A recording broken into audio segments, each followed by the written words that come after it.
Shalom, puji nama Tuhan, sidang jemaat GUPDI yang terkasih. Pada kesempatan hari ini, mari kita akan bersama-sama belajar kebenaran firman Tuhan. Sebelumnya, mari kita akan berdoa. Bapa di surga, yang kami sembah di dalam nama Tuhan kami Yesus Kristus, Allah Roh Kudus, Sang Penghibur dalam hidup kami. Hari ini kami sungguh bersyukur untuk segala perkara yang boleh Tuhan kerjakan dalam hidup kami. Kesempatan ini kami mau mendalami kebenaran firman-Mu.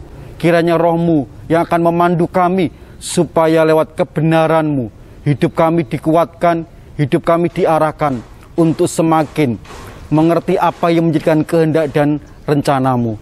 Hamba-Mu yang terbatas ini Engkau urapi dengan urapan-Mu. Dalam nama Tuhan kami Yesus Kristus, kami berdoa dan bersyukur. Haleluya, amin.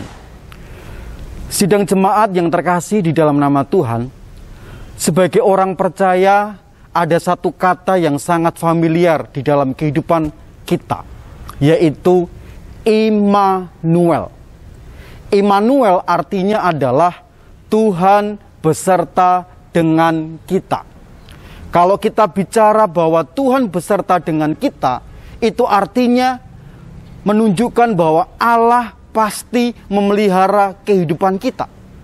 Allah menyatakan pemeliharaannya dalam kehidupan kita. Dalam setiap kesempatan, pemeliharaan Allah pasti dinyatakan dalam hidup kita. Karena Dia adalah Sang Immanuel. Kesempatan hari ini, kita akan belajar tentang satu tema firman Tuhan, yaitu pemeliharaan Allah. Bagaimana kita melihat tentang pemeliharaan Allah itu sendiri. Mari kita akan belajar dalam kitab Keluaran pasal yang ke-13 ayat 17 sampai 22. Dari sanalah kita akan melihat tentang sifat pemeliharaan Allah itu sendiri. Allah menuntun umatnya. Setelah Firaun membiarkan bangsa itu pergi, Allah tidak menuntun mereka melalui jalan ke negeri orang Filistin. Sebab firman Allah, jangan-jangan bangsa itu menyesal apabila mereka menghadapi peperangan, sehingga mereka kembali ke Mesir. Tetapi Allah menuntun bangsa itu berputar melalui jalan di padang gurun menuju ke laut Teberau. Dengan siap sedia berperang, berjalanlah orang Israel dari tanah Mesir. Musa membawa tulang-tulang Yusuf, sebab tadinya Yusuf telah menyuruh anak-anak Israel bersumpah dengan sungguh-sungguh, Allah tentu akan mengindahkan kamu, maka kamu harus membawa tulang-tulangku dari sini. Demikianlah mereka berangkat dari Sukot dan berkemah di Etam, di tepi padang gurun. Tuhan berjalan di depan mereka pada siang hari dalam tiang awan untuk menuntun mereka di jalan, dan pada waktu malam dalam tiang api untuk menerangi mereka, sehingga mereka dapat berjalan siang dan malam. Dengan tidak beralih, tiang awan itu tetap pada siang hari, dan tiang api pada waktu malam di depan bangsa itu. Sidang jemaat yang dikasihi dalam nama Tuhan, kalau kita membaca Keluaran pasal 13 ayat 17 sampai 22, maka kita melihat di sini bagaimana bukti yang tidak terbantahkan tentang pemeliharaan Allah, atau istilahnya providensia Allah dinyatakan kepada umatnya Israel. Pemeliharaan Allah yang begitu nyata diberikan kepada umat Israel dalam perjalanan mereka pasca mereka keluar dari tanah Mesir. Sidang jemaat yang dikasihi dalam nama Tuhan, dari ayat-ayat tadi maka kita bisa menemukan dua sifat pemeliharaan Allah. Yang pertama, pemeliharaan Allah itu bersifat aktif. Pemeliharaan Allah itu bersifat aktif. Ketika bangsa Israel melakukan perjalanan di padang gurun, tentu itu bukan perkara yang mudah. Kenapa? Karena kita tahu bahwa situasi di padang gurun, kalau siang itu panasnya minta ampun, dan kalau malam itu dinginnya minta ampun. Dan di sanalah kita melihat bagaimana pemeliharaan Allah itu dinyatakan kepada bangsa Israel dengan memberikan yaitu tiang awan saat siang hari dan tiang api pada waktu malam hari, supaya mereka tidak mengalami kepanasan saat siang hari, supaya bangsa Israel tidak mengalami kedinginan ketika mereka di malam hari. Dan Alkitab berkata bahwa mereka begitu mengalami peristiwa yang luar biasa itu, dan tiang awan dan tiang api tidak pernah beranjak dalam kehidupan mereka. Bapak Ibu yang dikasihi dalam nama Tuhan, itulah pemeliharaan Allah yang bersifat aktif. Artinya Allah memiliki banyak macam cara untuk menyatakan pertolongannya, pimpinannya, penyertaannya buat engkau dan saya. Dalam kehidupan kita sehari-hari, mungkin ketika kita menghadapi persoalan, seringkali kadangkala Allah menyatakan pertolongannya dari waktu ke waktu dan caranya selalu berbeda. Allah tidak pernah kehabisan cara untuk memberikan penyertaannya, pertolongannya, pemeliharaannya dalam kehidupan kita. Kenapa? Karena Dia adalah Allah yang aktif, Allah yang kreatif. Karenanya kita bersyukur kalau sampai detik hari ini kita masih mendapatkan pemeliharaan Allah yang begitu nyata dalam kehidupan kita. Bersyukurlah karena pemeliharaan Tuhan itu adalah aktif. Jangan pernah engkau menyerah dalam kehidupanmu. Mungkin situasi tidak mengenakan hari-hari ini, tapi percayalah bahwa pemeliharaan Allah itu adalah pemeliharaan yang aktif.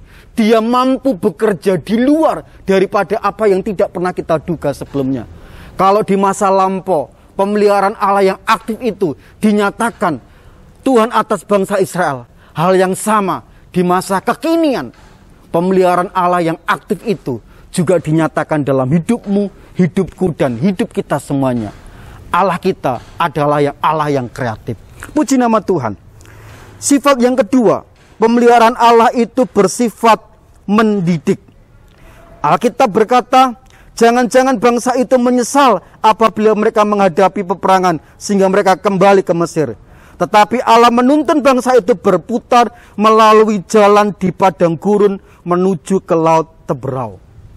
Sidang jemaat yang dikasihi dalam nama Tuhan, sebenarnya ada jalan yang pendek ketika bangsa Israel keluar dari Mesir menuju ke tanah Kanaan. Namun dalam kasih-Nya Allah mengizinkan untuk bangsa Israel itu berputar-putar selama ada di padang gurun. Tentu saja Tuhan punya maksud supaya bangsa Israel ini menjadi bangsa yang sungguh-sungguh mengandalkan Tuhan. Karena kita tahu bahwa bangsa ini adalah bangsa yang sangat tegar tengkuk, keras kepala.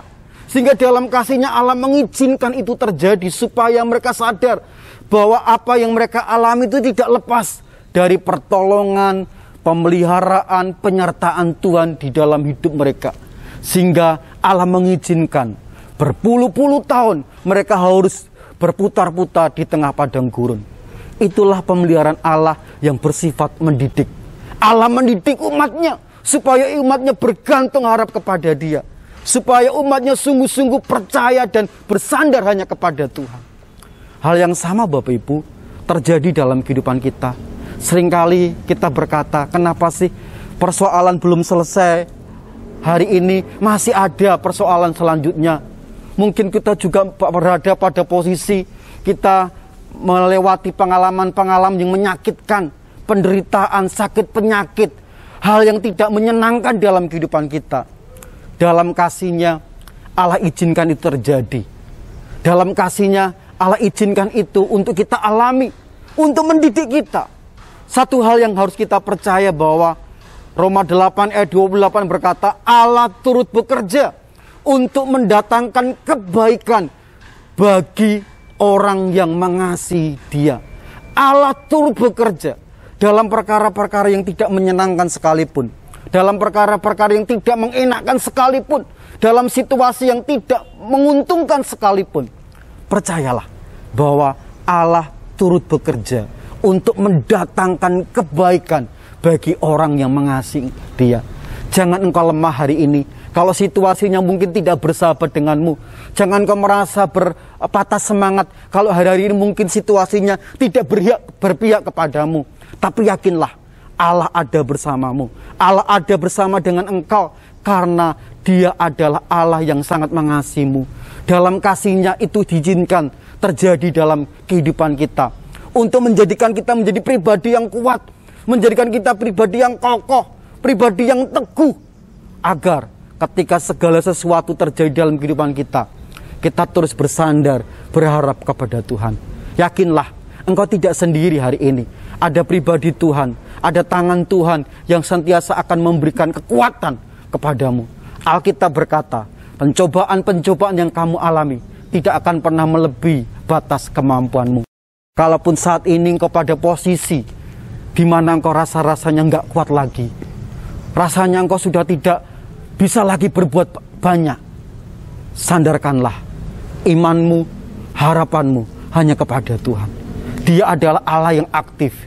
Pada waktu yang sama, Dia adalah pribadi yang mendidik kita. Karena pemeliharaan Allah itu mendidik untuk menjadikan kita kuat, teguh, kokoh, tegar dalam menghadapi situasinya. Dan nantikanlah pelangi kasih Allah itu akan dinyatakan di dalam kehidupan kita. Hari ini kita bersyukur kalau sampai detik hari ini pemeliharaan Allah itu begitu nyata di dalam kehidupan kita. Karena pemeliharaan Allah adalah pemeliharaan yang aktif. Pemeliharaannya itu bersifat mendidik di dalam hidup kita.